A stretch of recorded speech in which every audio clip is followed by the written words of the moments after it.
ಮೂರು ನಾಣ್ಯಗಳನ್ನು ಎಸೆದಾಗ ಮೂರು ನಾಣ್ಯಗಳು ಮೇಲ್ಮುಖವಾಗಿ ಬೀಳುವ ಸಂಭವತೆ ಏನು? ಮೂರು ನಾಣ್ಯಗಳು ಮೇಲ್ಮುಖವಾಗಿ ಬೀಳುವ ಸಂಭವತೆ ಕೊಟ್ಟಿರ್ತಾರೆ.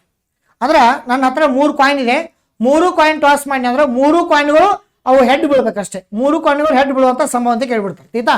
So if 3 coins are toss, what is the probability of getting all 3 heads? All 3 heads ಅಂತ ಕೇಳ್ತಾರೆ. ಅರ್ಥ ಹೇಳೋ ಕಾನ್ಸೆಪ್ಟ, ಅದ್ರ ಬಗ್ಗೆ ಇರ್ತಕ್ಕಂಥ ಡಿಟೇಲ್ ಕಾನ್ಸೆಪ್ಟ್ ಅನ್ನ ನಿಮ್ಗೆ ಹೇಳ್ತೇನೆ ನೋಡ್ರಿ.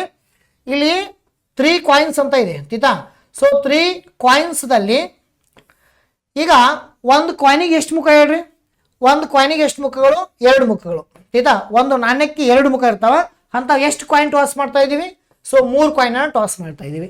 3 ಕಾಯಿನ್ ಟಾಸ್ ಮಾಡ್ತಾ ಇದ್ರೆ ಅದನ್ನ ಆ ಟೋಟಲ್ ಹೆಂಗೆ ಬರಿಬೇಕಂದ್ರೆ, ಸೊ 2 ಇಂಟು 2 ಅಂತ ಬರ್ಕೋಬೇಕು. 2 8 ಅಂದ್ರೆ 2 ಕ್ಯೂಬ್ ಮಾಡ್ರೆ 8 ಆಗುತ್ತದೆ, ಅಥವಾ 2 ಇಂಟು 2 ಮಾಡ್ರೆ ಸೊ ಟೋಟಲ್ ಎಷ್ಟಾಗುತ್ತದೆ ಅಂದ್ರೆ 8 ಪಾಸಿಬಲ್ 8 ಟೋಟಲ್ ಅಂತ ಆಗ್ತದೆ. 8 ಟೋಟಲ್ ಇದು. ಅದನ್ನ ಹೆಂಗೆ ಬರೆಯೋದು ಹೇಳ್ಕೊಡ್ತೀನಿ ಕ್ಲೀನ್ ಆಗಿ. 8 ಆಯ್ತಾ?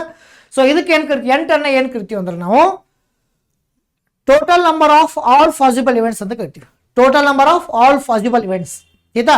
ಇನ್ನು ಪ್ರಶ್ನೆ ಏನು ಕೇಳ ಅಂದ್ರೆ 3 ನಾಣ್ಯಗಳು ಮೇಲ್ಮುಖವಾಗಿ ಬೀಳುವ ಸಂಭವತೆ, ಅದನ್ನ ಏನು ಕರಿತೀವಿ ಅಂದ್ರೆ ನಂಬರ್ ಆಫ್ ಫೇವರೇಬಲ್ ಇವೆಂಟ್ಸ್ ಅಂತ ಕರಿತೀವಿ. ನಂಬರ್ ಆಫ್ ಫೇವರೇಬಲ್ ಇವೆಂಟ್ಸ್ ಅಂತ ಕರಿತೀವಿ.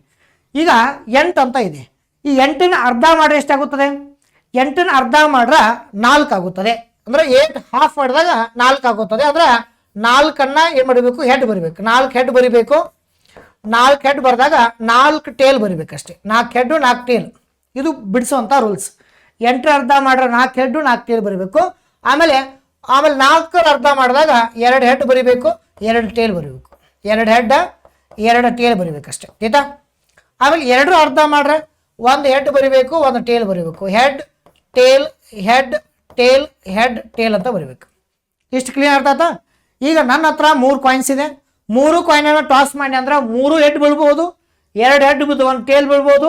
Head tail head head tail tail ಈ ಥರ 8 ಚಾನ್ಸಸ್ ಆಗಿ ಬೀಳ್ಬೋದು. ಇವನು ಬಿಟ್ಟರೆ ಯಾವ ಬೀಳಲ್ಲ. ಇದೇ ಫೈನಲ್. ಇದು 8 ಅಂದ್ರೆ total number of all possible events.